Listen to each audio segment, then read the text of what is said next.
ازيكم يا حلوين؟ انا شيري ورجعت لكم تاني بفيديو جديد. فيديو النهاردة هيكون عن حاجات لازم تدور عليها وتعرفها.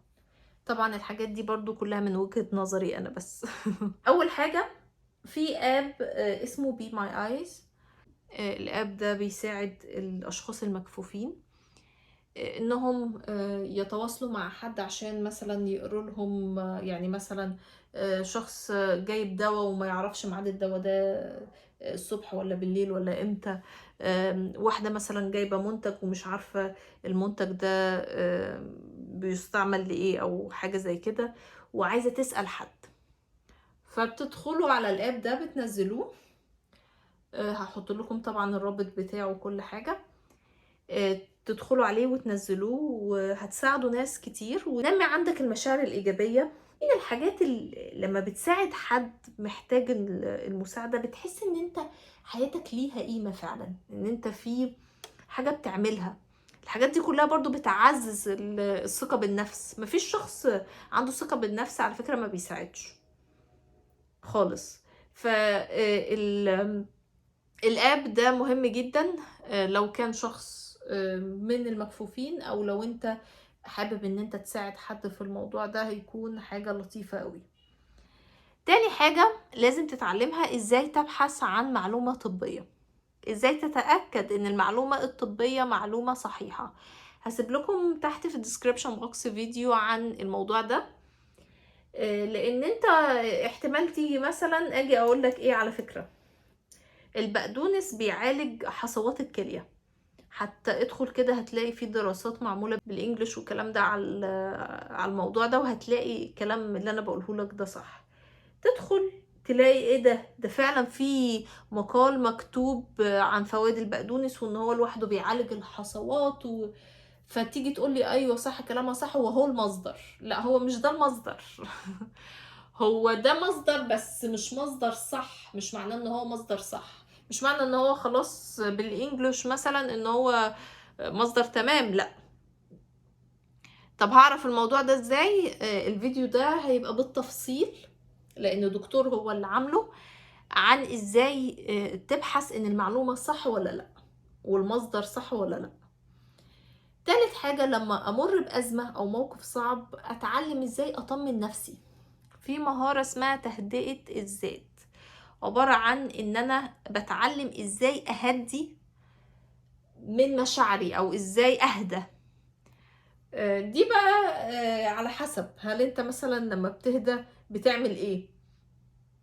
احنا في قلق، في حالات القلق والغضب والحاجات دي بيتغير في كيمياء في الجسم، بتتغير يعني كيمياء الجسم بتتغير. فانت بتبقى محتاج تنظم نفسك، عضلاتك تهدى شوية، تتحرك. يعني حاول ان انت بيقولك اول ما تحس بالغضب اتحرك، بلاش تبقى قاعد لحسن الموضوع يبقى متراكم ويأذيك يعني. طريقة بقى ازاي بتهدي، طريقة التهدئة. في ناس بقى ايه، العادة الدينية مثلا. شخص مثلا يبدأ يصلي، يقرأ قرآن، يقرأ حاجات، لو هو مسيحي يقرأ حاجات مسيحية، يروح مكان بيحبه، يكلم شخص. في شخص يبدأ يهدي نفسه ان ده موقف ولا لازم اهدى وما انفعلش والموضوع مش مستاهل. افكر نفسي مثلا ان المشكلة بتبدأ كبيرة وبعد كده بتصغر،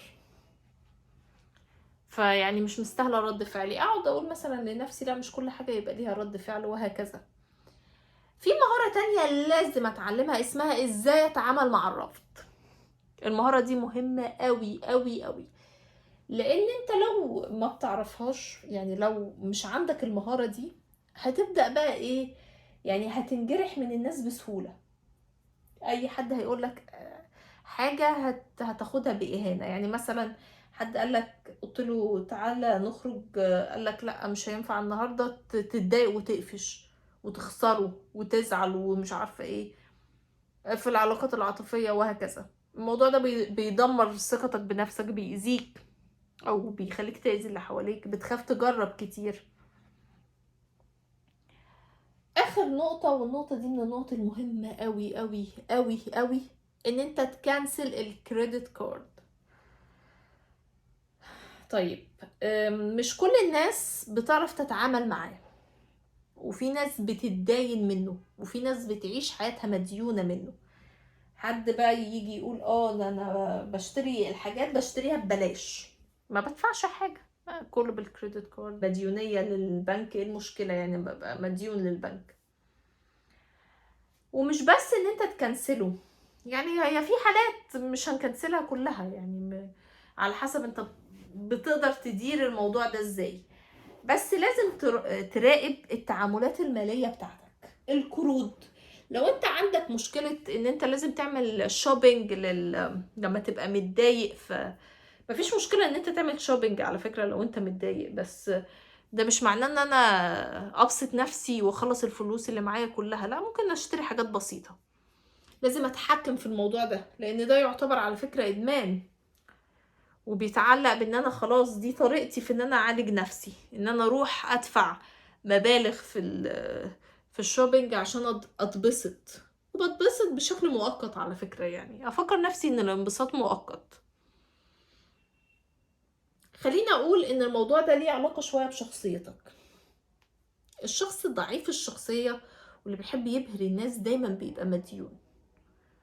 يعني أغلبية الناس اللي شخصيتهم ضعيفة وعايزين يبهروا اللي حواليهم بيبقوا مديونين.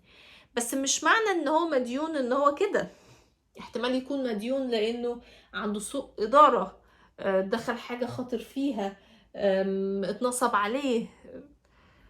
يعني لكن الشخص اللي شخصيته ضعيفة وبيحب ان هو يبهر الناس دايما هتلاقيه مديون، يعني لان اكيد فلوسه هتخلص، واكيد ده شخص عايز يصرف على اللي حواليه عشان يحبوه اكتر ويبقوا معاه اكتر، فدايما بيخسر. يعني فكرة الاستثمار في الناس في العلاقات بالشكل ده شكل مرضي، ولازم انت دايما تعالجه. لو انت بتبقى عايز الناس تنبهر بيك في ايا كان التمن ايه، ان انا مثلا ما اقول لهمش لا، اصرف عليهم حاجات زي كده، ده معناه ان انت هتبقى ضعيف الشخصية، وبعد كده هتبقى يعني الناس مش هيفرق معاك رضاهم، بس بعد ما تكون خسرت كتير، استنفذت كل طاقتك وفلوسك. حلوين، ده كان فيديو النهاردة، اتمنى يكون عجبكم، واشوفكم على خير فيديوهات تانية كتير.